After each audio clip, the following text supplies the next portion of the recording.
Good afternoon, welcome back, councillors, to this workshop as a session with NZTA, Waka, Kotahi, giving us an induction presentation. The speakers on. Welcome to the session, everybody. This is a workshop that's being recorded, and we've got James Cagle and Richard Osborne here from NZTA. Now they're going to take us through a presentation and have offered to take questions as we go, rather than holding up to the end. But we'll see how we go. So if we're marinering off time, then I'll have to try and crack the whip. But yeah, let's make it interactive and see how we get on. Over to you, gentlemen. Thank you very much. Click alive. Can I click through the presentation? Yeah, perfect. One. Okay. So look, I'm James Cagle. I'm NZTA's Director of Regional Relationships for the West Coast, Canterbury, Otago and Southland. So all the parts of the South Island that matter.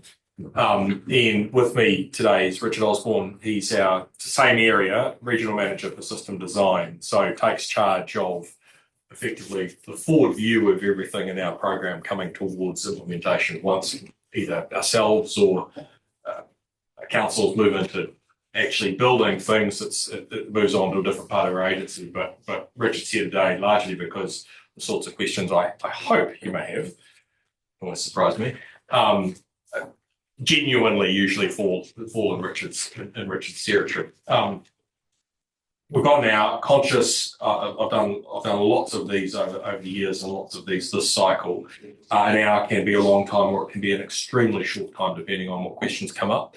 That's totally fine. More than happy to cover what we cover and commit to come back if that's what's desirable. Just take it as it comes. But the reason it can be so variable is the fundamental truth that the land transport system is quite complicated and quite complex, and as an agency, we are quite a complicated beast to deal with. I guess we apologise for that. Stop laughing, Richard. But we are, in I guess that's by design. So look, I thought I'd start by running through the way we see ourselves so that you can get a sense of the breadth of the sorts of things we cover.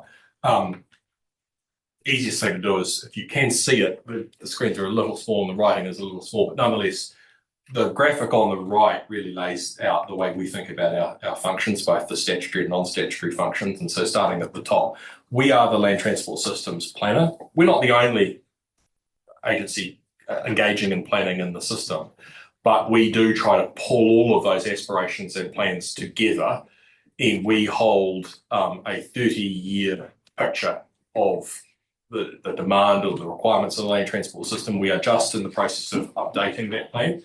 If you've got at all an interest in the long-term future of the land transport system, I'm happy to circulate that to you when it does get published. But we try to maintain and integrate in with the emerging other documents out there, things like the National Infrastructure Plan that's just been published by the Infrastructure Commission, a view of the needs in the land transport system, and then cascade that down as you get closer to actually building things.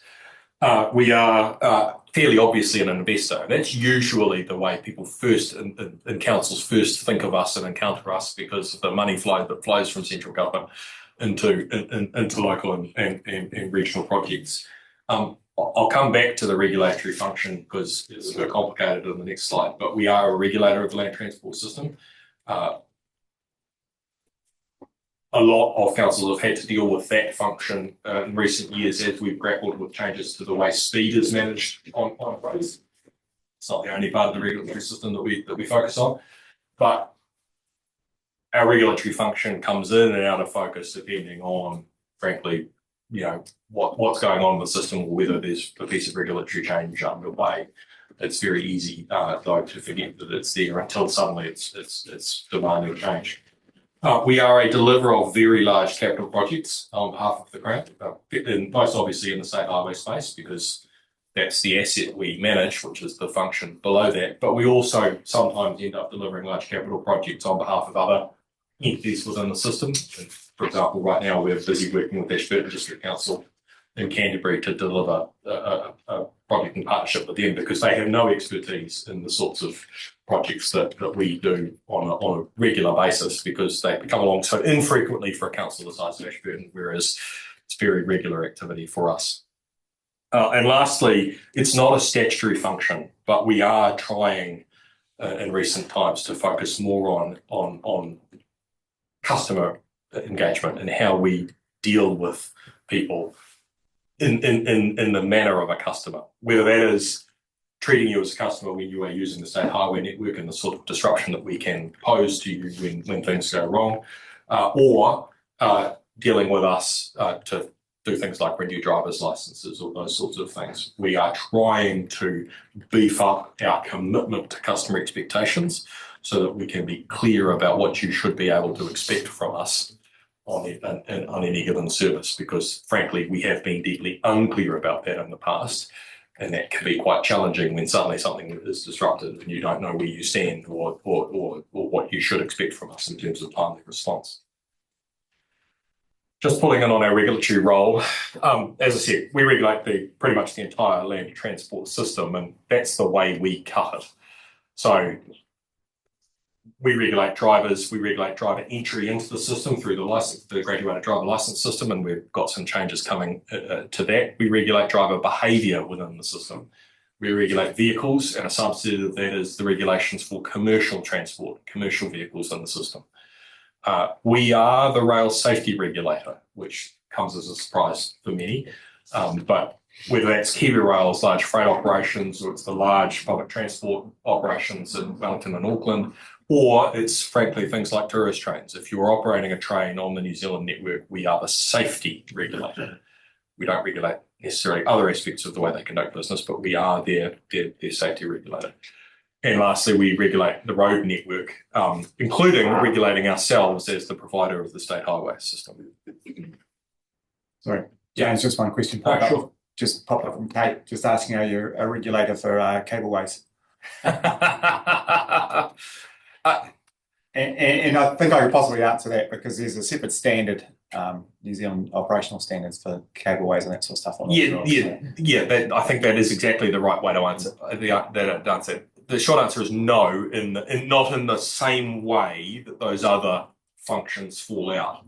When it's important to recognise in the regulatory sense, WorkSafe and HASWA entirely separate function and has a huge role to play in the land transport network, but that's not us. That is absolutely WorkSafe, right? And we're all subject to HASWA control. I guess a follow up, and just because we've had this session pre-lunch, but if there was government funding for a cableway, would you therefore end up becoming a regulator? Does funding follow the regulations, basically? No, not necessarily. Okay. No, I think funding, regulation follows function. Okay, cool. Right. Thank you. So I think the short answer is we'd work through that with the Ministry of Transport, because in that sense, the sort of proposal we're talking about is entirely new. Thank you. See if we don't come back to that. Just briefly turning to legislation, I just wanted this to be really clear with everyone about our legislative underpinning, because it's important to understand, and it helps, I think, understand where to apply pressure for particular things if you're after change in the system or recognition in the system. So our governing act principally is the Land Transport Management Act 2003. It's getting old now. It creaks and moans a bit in terms of what we try to do and how we're asked to operate it, and it doesn't always integrate particularly well with either RMA or its future acts or local government act and things like that. But it is what it is. We are required to operate it, and it is the act that gives us life.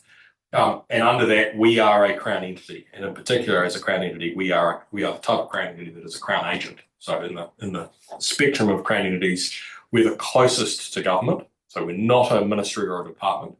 We sit just beyond that, but we are a Crown agent, and that means we are required to give effect to Crown policy. So we have statutory independence. In particular, our board has statutory independence to make investment decisions within the system. But those are investment decisions that must give effect to Crown policy, which is a set of logic I will step you through because it's really important and it really impacts how we engage with local government partners in terms of what we can and we can't fund, and what ministers can and can't intervene on too.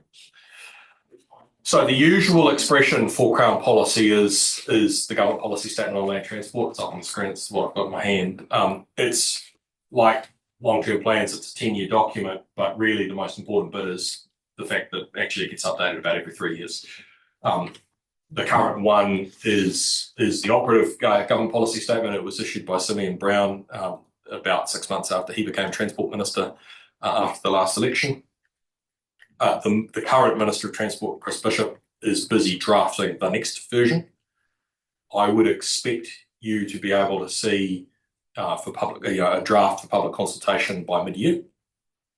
But if the experience of the last cycle and indeed the cycle before that is anything to go by, everyone will engage in putting in their feedback mid-year. Then there's a thing called an election in November. Whoever is the minister after that will probably have their own view, no matter the result, frankly, in terms of which party ultimately wins in November. And then I would expect an updated draft to be issued. Consultation might be quite quick or it might be quite long, depending on the difference between the two drafts. We won't have certainty in that sense on what the next government policy statement on land transport looks like, probably until about this time next year. So there's an awful lot of water to flow under the bridge there, but the countervailing point there is there's an awful lot of opportunity to put your view about what matters in terms of the expression of government policy to whoever's listening over the next 12 months. And it really does matter because it impacts what we can and can't fund. So I'll step through that. Turning to funding, first of all, though, the funding in the land transport system is now quite complicated. It is quite a long way away from the simple design that was there in 2003. The biggest traditional forms of funding into the system are the two on the top left, so fuel excise duty and road user charges. They still form the bulk of our revenue, and they are fully hypothecated revenue streams. So any money that is received, and we enforce the collection of those monies, comes into us and we put them into the fund. We also have smaller revenue streams from a slice from motor vehicle registrations and tolling. If the government's ambition to roll out tolling across more parts of the country eventuates, then tolling will form a larger revenue stream. It is quite small at the moment. But those hypothecated funding sources are now no longer enough to sustain the transport system in terms of the demands placed on it for spending.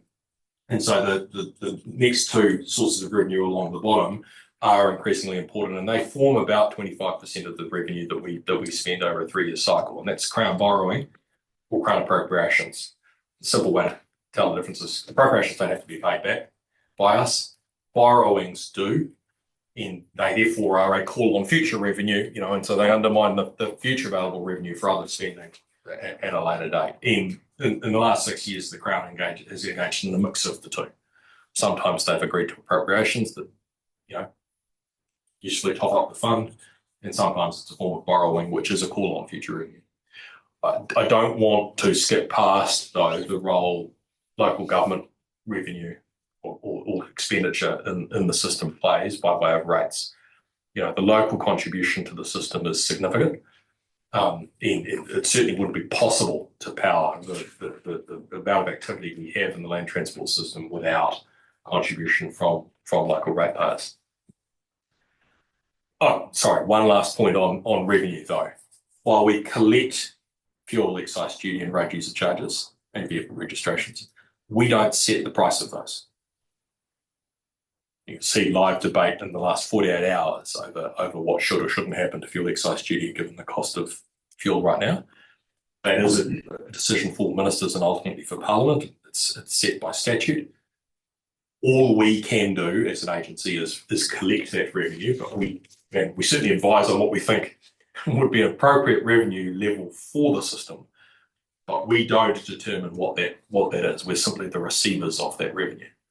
And it means if you are in the position that there should be more money or less money, frankly, in the transport system, that's actually a conversation best had with ministers rather than ourselves, because all we do is collect it. Okay, government policy statement, and these are the activity classes for the current GPS, but it gives you a feel for how the system works, but also what can change between GPSs. The GPS does a lot of things in terms of telling us what we have to do and how we have to do it. But the most important thing and the most fundamental thing is dividing that projected revenue into activity classes, into buckets of spending. And those are the activity classes for this current GPS cycle. So you've got 3 state highway activity classes across the top, 3 local government activity classes across the top for road controlling authorities for the district councils typically. We've got the public transport activity classes along the bottom, 1 for safety, 1 for the rail network, which is best to think of in its own terms. It's a way of funneling some revenue from land transport towards the rail network. It is in no way the full expenditure on the rail network. It's usually managed by a separate grant appropriation, but it is a contribution into that funneled through us and into the rail network, and then a very small activity class this time around for walking and cycling. But to give you a sense of what ministers can do here, ministers, we give the ministry a projection on what expected revenue is likely to be over a 3-year cycle. The minister then cuts that any way they like and gives us a maximum investment level and a minimum investment level for, frankly, any way they want to define those activity classes. And this is the way Simeon Brown did it this time around. And our board then has the task of balancing that, right? Finding an appropriate level of expenditure. And so those numbers that you can see in those boxes are our board's determination within the bound set by ministers. So to give you an example, Simeon Brown took over as Minister of Transport after the last election, very clear in his mind that no one, councils or ourselves, had done a good enough job maintaining pavement quality. Keeping the road free of potholes is the short way of putting it. And so he created 2 activity classes you can see along the top there, 1 for the state highways and 1 for local roads, he called pothole prevention. He basically split out money that was aggregated elsewhere for maintenance and said this can only be spent for resealing, rehabilitating the roads, or for drainage works, which is all the work that goes towards pavement quality, and set the minimum level of expenditure in those activity classes, which was quite high relative to historic levels of investment. So we have, therefore, responded. We are all now spending a lot more money than we were last cycle on pavement quality, which is great for pavements, but it has the countervailing task of taking the available revenue away from other activities, and that is entirely appropriate. That's the minister's decision. But that is how ministers direct money between activities. And for this council, I probably don't need to say it, but I will. One of the consequences of that is it has the consequence of, say, drawing money away from those other activity classes. So the minister consciously slowed down the rate of growth in expenditure for both public transport services and public transport infrastructure. He said, no, we're okay with where we are. We don't need to keep growing as fast as we are. I'd rather that money was spent over here. And it is simply our job. It is our requirement to give effect to that. And so that is how we end up judging all the applications for funding that come into us, and I'll get to that process. We have to give effect to this. New government could completely upend the system and create completely different ways of cutting the revenue or cutting the spending. That's entirely up to them. But it shows you, I guess, what's at stake over the next 12 months as another GPS is written. Right? $30 billion roughly over 3 years. Very good maths. Yes. So you are on track, so $10 billion a year, and are you spending that? Are you on track? Yeah, we are. We're about halfway. Yeah. Every year you spend that? Yeah, we don't. In a way, it's a good question. So we manage it. It's a cash fund. We don't hold reserves. We spend it as we go. We have a task over 3 years to manage the overs and unders, and the board sets those investment targets, those investment levels, and sometimes things come in well and sometimes things don't. And we can move things around as long as we are within those minima and maxima set by the GPS. But at the moment, we're doing pretty well. We thought we were going quite slowly in terms of the local government improvements activity towards the end of last year, but spending has sped up again as we've gone through this construction season. So the board is always monitoring what those expenditure levels are at. Inevitably, though, as you get into year 3, and you get closer and closer towards the end of the 3-year period, some things you thought were going to go ahead don't go ahead, and that provides opportunity for other things maybe to sneak in if they're ready and agile and in line with Crown policy. So there's always a juggle there, but at the moment, no, we're going very well. Councillor Vy's got a question. I'm just wondering if there's any relationship between where excise duties and road usage charges are collected and then where they're spent. Great question. No. Do you track? No is the short answer. It is actually more difficult to track than people think. Various councils really enjoy engaging in trying to analyse where it's raised, and therefore make the argument about whether or not they're getting their fair share. First caveat on that is it's actually really difficult to tell because of the way Waka is currently collected. For example, Hamilton is the point of collection for all of Fonterra's road user charges. Well, Fonterra runs a national fleet, but not all actually generating their road user trips in Hamilton. But Hamilton is if you do that calculation, unless you're disaggregating it and actually getting the road use data from Fonterra themselves, register groups the same for Waka, right? So you do have those sorts of things you need to take into account. But more importantly than that, even if actually you had confidence in that level of analysis, that kind of direction of equity is explicitly not the target we're chasing in the GPS. A minister could determine that was the way funding should be allocated, but no minister has ever determined that is the way that funding should be allocated to date. So if that is the desire that money be spent where it is raised effectively, then that is an argument for ministers. But yeah. We've got a question from Kate Wilson online. Kate, can you just speak to that? I think this is working now. Look, it's just about roads of national significance and just checking these activity classes against that, or whether the funding is the investment management or they're not funded at all. It's a really good question, Kate, because you're right, I glossed over it. So roads of national significance, we've had them before, but again, a new distinction created or recreated by Minister Brown in publishing this. Yes, they all sit under the top left-hand activity class, the State Highway Improvements activity class. And so Minister says invest heavily in state highway improvements. I want you to prioritise progress on these 17 roads of national significance against the investment target of about $7 billion over 3 years.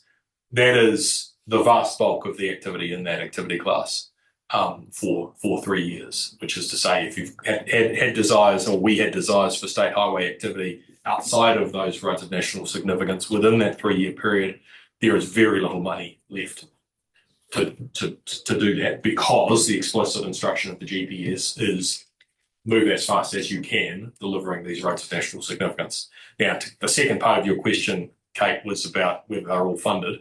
That's enough money this cycle to push us through the planning process, through all the investment case processes. We've board's approved all the investment cases for the roads of national significance, and we are in what we call the pre-implementation phase, the things like property, consents, design, detailed design for a large number of them.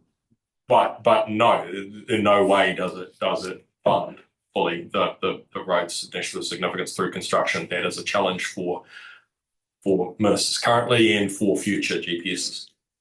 So, and this is a question that's posed at the regional and South Island chairs groups. Yes. If we want to influence the next government policy statement to incorporate a new activity class that may actually be more South Island centric, given that the RONs are North Island centric generally, and be about improvements maybe on bridges where we seem to have a plethora of single lane ones still. What can we do to do that, or is there no chance or ability to do that? I'm not going to speculate on your chances. That's a political issue for. Sorry, for yes. you. No, that's perfectly fine. But no, you have every opportunity to influence that over the next 12 months from, I guess, engaging with the minister now while he's busy writing the draft, but certainly from the point a draft is issued for consultation by the middle of the year. We don't. It is formally a document of the Ministry of Transport, so they formally run the consultation. But my experience of past cycles is that we inevitably get involved because we have more of a regional presence. You see me at Regional Transport Committee, Yeah. you know, so we'll be involved one way or the other, and we'll certainly have our input too. Okay, so you'll have plenty of opportunity from now onwards, I guess, for the next 12 months. Yeah, I think going to Robbie's question, we have a huge perception anyway of underfunding because a lot of this becomes population based, whereas the economic drivers require investment in the South Island, which is unfortunately underrepresented by the lack of voting power, and any which way we can even that out. That's a frustration that most of us as chairs have had, is that we can't get an even playing field. Or in my experience over the last cycle is that you've been very clear about that, certainly to me, and to the agency, and that's, and indeed to the ministers when we've had the opportunity to have ministers in those fora. So I just continue with that, continue to find common cause with other councils where they agree with you. Yeah. Thank you. Right, moving on to how we allocate that money. So Kate's Can already. I just go back sorry. to No, one sure. comment? Sorry, No, sorry. of course you can. It's a really important slide. So under public transport services, public transport infrastructure, Yeah. 6.37 billion. The drawing is, I'm sure it's just more than bus stops, so hopefully it's more than bus It's stops. definitely more than just bus stops. But so what does that entail? And it seems to be 40% of that budget is going into not actually delivering the service, so it's going into buildings as opposed to actually delivering the service. When we are trying to increase services to give greater connectivity, greater better community outcomes, and yet that's going into 40 over 40% of it's going into infrastructure. Yeah. Well, so some. I mean, there's no escaping the fact that some PT services are very capital intensive in terms of establishing in the right way, and I don't have the breakdown on me. I'm certainly happy to get it for you though. A lot of that PT infrastructure spend will be in the large urban centres where quite a lot of changes are required, either to establish busways or to the cost of the significant new routes in Auckland is substantial. In a lot of the PT services activity class, that figure, that's not new money, remember, that's or new routes. It is at the margin, but the vast majority of that activity class is spent simply keeping the existing services running. As you know, the amount of money available for new services additional to what you're running is very limited. But ultimately, again, I'll say that's a choice for ministers, and one of the reasons why you want to be really clear with them about consequence. In your previous slide, I think your first panel showed planning. So of that, does that planning cost come out of this activity class as well? And how adequate is your planning in the light of the presentation we've just heard about? And being a resident of Queenstown, I'm conscious of what appears to be a lack of foresight many years ago results in clusters of traffic that do not move as the community would like best served. So what sort of spend are you doing on research and that sort of carry on? Is that included within that? It's actually quite complicated in terms of planning. If it's really far planning like it is, the sort of 30 plus planning, that sort of stuff can't be allocated to projects if you want. So that is more core agency activity, and we are funded in that sense. We have a core budget that is just funded by direct grant appropriation. As you get closer to delivery of projects or scoping projects and then their delivery, they get tagged out depending what type of project it is. So if it's us and it's the state highway, that would be charged to state highway improvements. If it's planning activity here to investigate new routes for Otago PT services, that gets charged out to public transport services. That is though always, I mean, my experience, Richard will correct me where I'm wrong, but the planning end of the delivery spectrum or delivery timeline, if you want, the upfront stuff, that's cheap relative to the actual implementation and delivery of projects relative. Right. So, for example, ideas about long-term projects for expanding networks that are, with population growth, as we've just heard, doubling the population in Queenstown over 7 years, whatever the case is going to be, that is or is not part of us needing to get on the list with the government for their next 3-year NLTP. No, stuff. It's just normal business. Is that what you're saying? So we need to therefore talk to one of you guys about normal planning stuff rather than being specific to a project. Just trying to understand where it's a good question. Because we've got a live answer for you. I've been a live example. Thank you, James. So what we have traditionally done is we've done these quite complicated and dense, what we call program business cases. And we have tried to simplify that of late by doing something we call a strategic network plan. There's 2 of those underway within the South Island. One of them is for Queenstown, and the other one is for the Hornby area in Christchurch and the kind of state highway that goes around by the airport, because that's a pinch point for us. So the Queenstown one is reasonably well advanced. We are working with Queenstown Lakes District Council and your staff, ORC staff, to prepare that. So it's a less formal document than what we've previously done. That's not assigned to a project because it's not just about state highway improvements. So that kind of comes out of what we call a transport planning investment kind of fund. And we're progressing that to our board kind of middle of this year.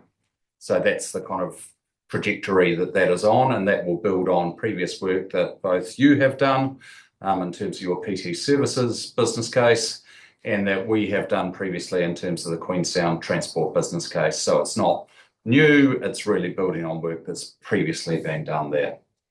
Thank you. To take that just up one level to really comprehensively answer your question, I think in terms of network planning, you should always feel free to just talk to us about it, and we can see what we can do in terms of understanding where things sit in priority.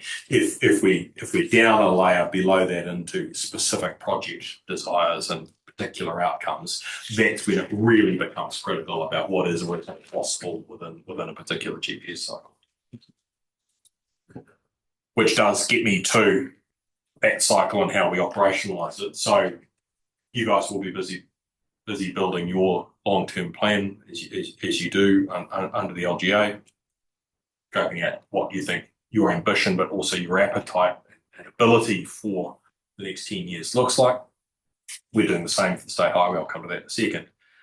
That all comes to a head by way of the regional transport committees, which are statutorily set up under the LTMA, but sit under you guys as the relevant regional council. And the document, the RLTP, it is inescapable, unfortunately, in land transport. It's just riddled with acronyms. So apologies for that. But the RTC, and I'm NZTA's statutory member for Otago. The RTC will go through the process over the next 12 months, really, of building the next regional land transport plan for Otago. The easiest way to think about that is it needs to capture all of the transport programs of the relevant entities, so all of the district councils, yourselves, ourselves for Otago. Collect that up. It does wrap on a strategic front end and a regional priority, although from a statutory point of view, that is frankly less important. It's not unimportant, but it is less important. And then we drag that forward into our process of giving effect to the government policy statement and the National Land Transport Program. But it really is important to understand the required flow. A project has to be in either your plan or our plan, or a different council's plan, before it can be in the regional land transport plan. It has to be in the regional land transport plan before it can be in the National Land Transport Plan. And at the same time, you don't really, from a legal point of view, care about what's in the GPS in terms of your long-term plan. For a regional land transport plan, that must be consistent with the government policy statement. And when you're at the national land transport plan, the national land transport plan has to give effect to the government policy statement. So there is an increasing funnel of sort of tight alignment with the government policy statement. Our version of the long-term plan for transport planning is the State Highway Investment Proposal, and so we're busy building our long-term picture, our 10-year picture of what we think is desirable, and we do start at the desirable end for the State Highway. And as we get clearer over the next 12 to 18 months in terms of GPS alignment, we will start refining that list down to what is possible and what is fundable. And ultimately come to a crunch about this time next year in terms of aligning that into regional land transport plans, and then sewing those up by way of consultation. James, might be worth just speaking to the challenge we have in timing, which is obviously the RLTP and the LTP timing rubbing up against each other and the assumptions that councils make. Yep. Because it's a known problem, every council goes through it, but we have, for returning councillors, you'll remember it, for new councillors, we had an issue where there was some public transport funding that was in our RLTP, but did not receive funding through the NLTP, which meant we then had to go back and review what the assumptions and effectively the funding we had put in our long-term plan. So it's just one of those things you can't avoid because of the timing and the different decisions that need to be made. And it does lead sometimes to us setting our long-term plans with some assumptions around grant funding from NZTA that don't come through the approved National Land Transport Fund, and then we have to go back and sort of review those decisions and ask council what you want to do in that instance where the grant funding won't be coming. But it's just a tension to be aware of, because that's something that we will be going through over the next 15 months as we develop the LTP and talk about some of those budget assumptions. So you're not wrong. You've said it completely accurately, but I'll try to be really brutally clear now, because you're right to call it out. So when are you likely to consult on your long-term plan? Early next year. Early next year. Okay, so it is our ambition, desire, let's say that, we will do our very best, noting that the government policy statement, will be out for consultation by the middle of the year, to give you and all of local government an indicative indication, and an indicative view on what we think is fundable in your continuous programs. So your PT services in December this year. But you will appreciate December this year, we'll have real clarity on what the draft from the current Minister of Transport in terms of GPS looks like. We will not yet be clear, although we will be perhaps clear on how unclear we are. We will not yet be clear on what a new Minister of Transport post-election might want to do to a government policy statement. So we'll do our very best to tell you how much money we think we'll be able to give you in your continuous program. You will use that to drop into your long-term plan to inform the long-term plan that you consult on. At the same time, the Minister will be busy finalising the government policy statement. Let's just say March, we'll have a final government policy statement that will probably not align with your long-term plan. You'll have to lock something in. We'll rush at that point, depending on how big the gap was between drafts of the GPS, to update our advice. And if it was like last time,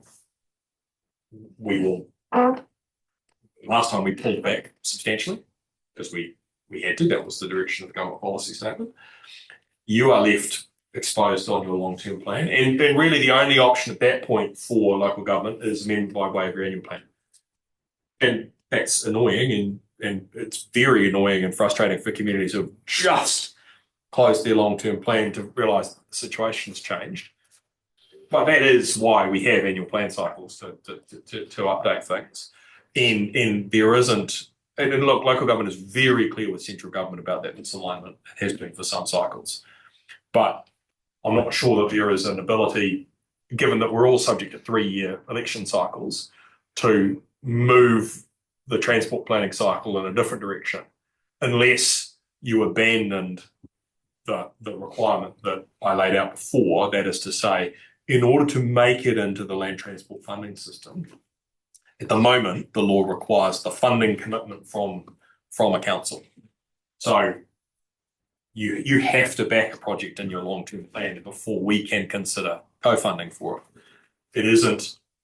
The system doesn't allow what many councils would like it to, which is to say, could central government please give us an indication whether they'll back a project before we commit to funding it through rates? So you've got chickens and eggs. Absolutely, all over the show. Neil and Kevin. And because I can't help myself, so as what's the word? As helpful as it's always been, and I'm not going to shoot the messenger.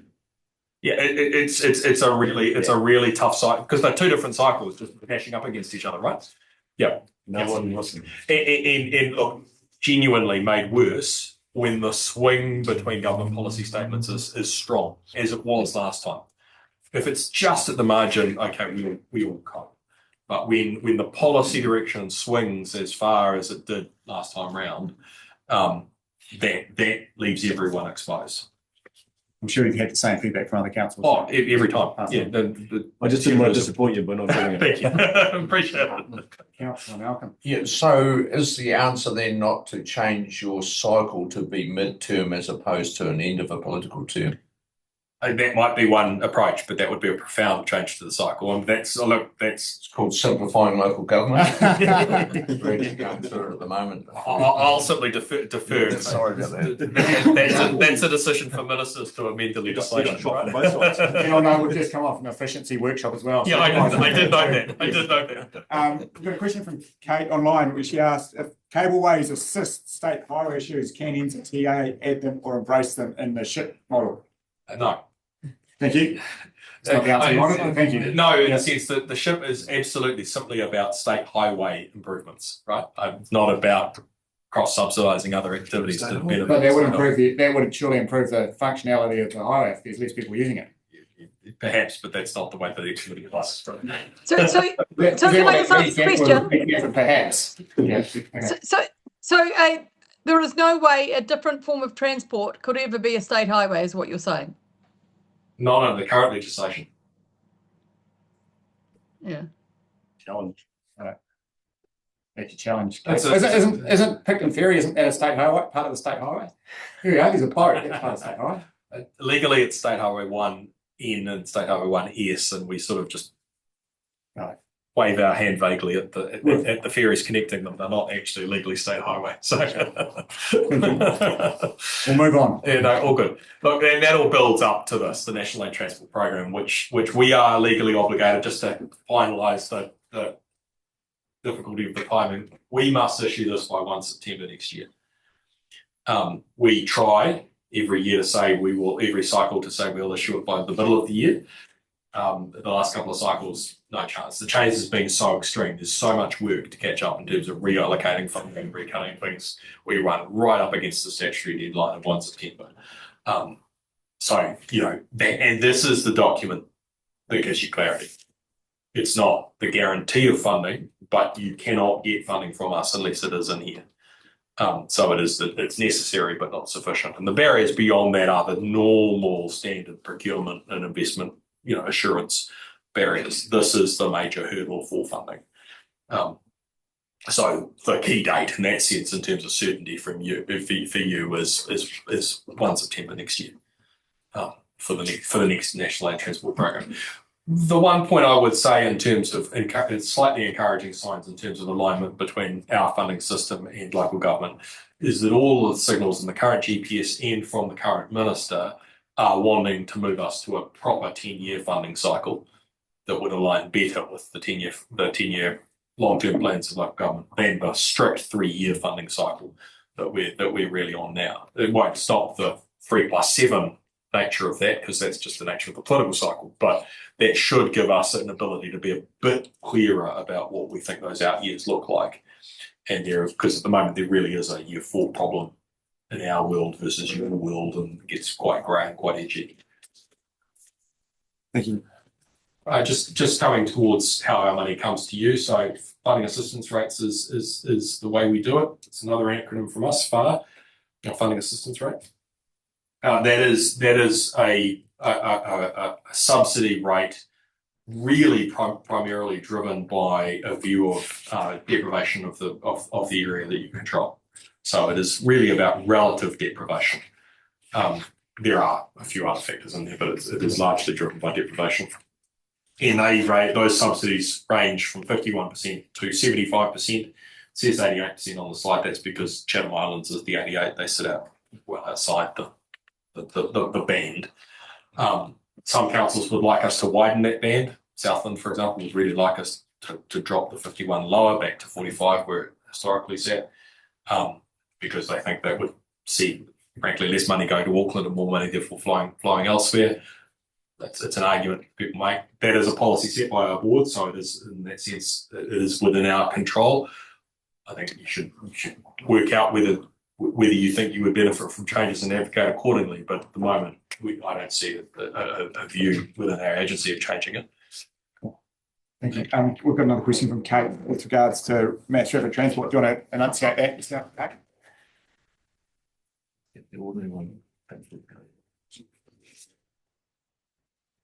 Look, it's just whether, again, looking at solutions, and it's not just about massive cableways, but if the classes can't, if a cableway can't fit into a state highway thing, is it that we need to have a mass rapid transport activity class rather than just PT? Because I know Canterbury is certainly looking at mass rapid transport. It doesn't always have to be a PT model. And if we're looking at private and public partnerships, surely we have to be looking at alternative ways of funding them. Yeah, look, the moving activity classes isn't something that's ever been raised with me. I haven't actually thought about it. It's certainly an approach that you could take. It's one you could advocate to ministers. It would confine the funding, and that could be a good thing, or it could be constraining. It will ultimately depend on how much money is put in there. At the moment, but sort of the PT services that we would class as mass rapid transit, they are funded out of those PT activity classes because they are being funded because they are public transport. They are delivering a public transport function. And they align, therefore, with your own processes in terms of public transport plans and networks. And, in that sense, the stage gate is regional council, public transport authority, then us. We're not the initiators of those sorts of schemes. It's typically the region. Thank you.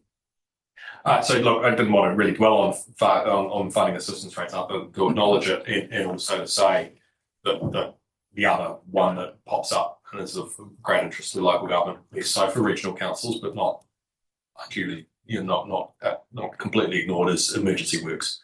And the cost of emergency works in the country is dramatically rising. In the last two cycles, the cost of emergencies to the system are orders of magnitude more than they had been in the previous cycles.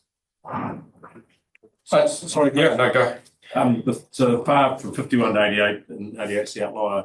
That means that the minimum is 51. So the minimum is 51. State is 51. Yeah, so at least 51. Yeah, so if we are subsidising, if we're giving any subsidy, we'll get 51 to the floor. Yep. And it's based on deprivation. Largely. Yep. Auckland, okay. Yeah. So you'll appreciate that they don't all fit within that. But you then do push them up. Yeah. So places like Auckland do rise beyond where they would otherwise sit in the deprivation sense to a minimum of 51. So just in terms of the current cycle, so it ought to be fairly clear now, we are in the process of building towards the key decision point of 1 September next year now. You're busy building your plans, we're busy building our plans, the minister's busy building new policy frameworks. It will all be deeply unclear for next year because that is the nature of the political part of the political cycle that we are in. But there is an awful lot of work that needs to go on between now and then. You need to be clear about what your ambitions are for the system, and what you think is affordable for your community, and likewise for us in terms of the national prioritisation, And there is an awful lot of conversation that can and should and will probably occur between our organisations over the next 12 months, because there is never enough money in the system compared to what is asked of it. And just picking up on particularly Kate's comments earlier, there are a lot of things I think that are desired by your communities that are currently sit unfunded. Yeah. It's when you refer to the minister drafting the plan. I'm assuming the minister's got people who are experts in this thing, because or is the minister really doing it? And should I be worried? Hey, so the government policy statement is the minister's document. It is absolutely drafted and advice when we input our advice into it. It in that formal sense, it sits with the ministry, but it is the minister's document, and the minister could absolutely and will, pick up the red pen on drafts and change things. Some ministers, and look, you're down to the style of individual ministers. Some ministers will want to get in and absolutely, write parts of it, and some have, and others will go, no, I'm really happy with that. Thanks for the advice. I'm happy to sign that, move on. But so to be clear, it is the minister sitting behind it. So, and the ministry providing the principal advice on it. I kind of answered your question, but I kind of haven't. You actually have quite well. Conscious of time, we're doing pretty well though, so a couple more slides to go. Perfect. Just briefly on public transport, I think we've sort of brushed over. I just wanted to really focus in on it. Principally covered by those two activity classes I called out earlier. They're your principal point of interest, although not your exclusive interest. And it really ought to point out, it gets ignored an awful lot or sidelined an awful lot, but the strategic transport planning function that sits with regional councils is key to the entire system working. Nothing can happen at the national level without happening at the regional level. That is by design. So, your interest here is not just public transport, but you have a keen interest in the funding levels that will be set for public transport services in particular, but you can't do a lot without the capital investment on the other side either. You need the roadway and you need the space. You need the systems built for it. So you have a key interest in what happens in the public transport space in the GPS. I would observe that the current minister is quite clearly and publicly a fan of public transport. And so if you have desires and ambitions for your network, and I know you do, I would encourage you to take the opportunity to run him through what you think is needed in your region when you do get that opportunity, if you get that opportunity in the next year. Because he is a minister who does pay attention and does care about public transport systems. I can feel a question. Oh, yeah. Just and it probably does revolve a wee bit around the FAR as well. It's an interesting concept that you're working on deprivation levels, but within with the province of Otago, we've got various deprivation levels throughout that. So if we're trying to connect a deprived community with a new service, or a sort of deprived community with a lower deprivation rate, with a new service, you're still applying the 51% as opposed to the inability to get a 75%. That's a really good line of argument. I actually haven't heard it expressed that way before. I think, I'm not going to give ground here, it's our board's policy and it's theirs to determine. But particularly when you elevate to the regional level, and particularly if I accept that regional councils will typically often rate by a targeted rate for particular services, you are not rating it in aggregate across the full region the way districts would for transport projects typically. There may be, if your region has quite variable deprivation, there may be an argument to be put to our board about the different ability to pay. So taking that a wee bit further, if you're looking at private share, which is the push to increase our private share, when you look at Otago's private share compared to many other areas, is quite damn good. Yes, it is. Yes, you've done really well. Where do we get the advantage of being good? And I mean that in all seriousness. No, putting pressures behind. you're putting, and we're already at a level, the next step may be quite dramatic to get there, whereas others, the laggards, should well be doing better, and yet the funding is an overall policy. So So the first way to think about it is, I think, to understand that it is broadly. Sometimes we've expressed it that way. Sometimes we haven't. Where we are, frankly, in the discussion. Broadly, a condition of funding that you are making progress towards increasing private share, and that comes straight from the government policy statement, and therefore straight from a desire from the minister to see greater private investment going into public transport. So changes to that are at the ministerial level, not ourselves, but we have been at pains to try to understand what is possible and feasible within regions, and to communicate that back to the minister in terms of, and our board, in terms of setting those targets. I do want to acknowledge Otago has done really well relative to many on that journey. But to bring it back to where we sit in the process right now, I think that genuinely is a topic you would want to pick up with ministers in terms of direction of travel of the next government policy statement. How hard, how fast, how far have you gone already? How much further do you think you feasibly can go? In what should the GPS drive us, frankly, to require of you as a condition of funding? In terms of where do you get the benefit from it, it will depend how the next GPS expresses it, but the minister could be so requiring as to make it a condition of funding at all. And now we haven't pushed that far back yet. I'm not saying that's the direction of travel, but I can, if you extrapolate that, it could be that far. Yeah, and I understand that. So therefore, if it does become a blunt call that we have to be showing improvement, and the fact that that someone's 25-30% behind us, down in the 17s or something, and to get up to there is probably quite an easy fix. By 20 cents increase in a big population area might not be a hell of a step. So yeah, in that sense, look, we try really hard to work with your teams to understand the situation on the ground, and also, frankly, to make the point that you're trying to make here, that it isn't just about relative movement, it is about absolute position, right? If you're already good, then you're already good. I don't think we should be so stupid as to stick our fingers in the ears and say, well, yeah, but hang on, you still need 5% increase no matter where you were. But it will absolutely depend on the wording of the GPS. Yeah.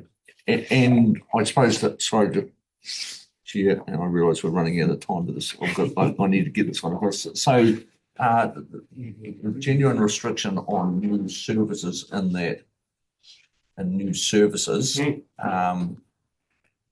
and an evolving regional council and an evolving need for greater connectivity and low decile areas, you're sort of stopping us and preventing the welfare of some of our public. We are bound by the investment requirements of the So that's our only protocol as minister. If you want central government subsidy, yes. Yeah. Cool. Yeah. Sounds like you've listed us on the regional Thank you. committee. A few things to do there, Kieran. Thank you. Yeah. Last slide I wanted to dwell on is simply to reference the national ticketing solution, which, look, I'm based in Christchurch. We're already benefiting from it. I'm a bus user there and enjoying using it. It has been a very long road to rolling out the national ticketing solution. I am really looking forward to the point where we roll it out for Otago. As I say, I'm using it in Christchurch now. It is great. I'm looking forward to its full rollout in Christchurch later in the year and onwards. It will hopefully transform the system from a user point of view for locals, and certainly make for those who are travelling between the regions easier. It is a significant ask for everyone involved in public transport, both at the PTA level and ourselves nationally.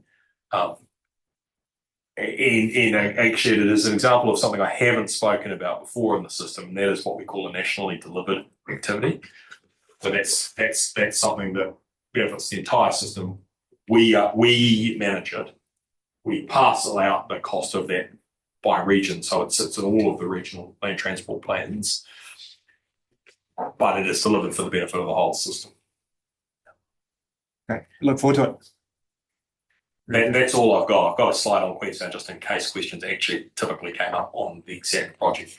I don't need to go into that today. And if you genuinely want to know what we're doing in Queenstown, I'm more than happy to give you a proper briefing on it. I'd need a day to bash your ear up. Absolutely, Sounds that's like fine. a legal tip. Okay. Thank you very much for that information.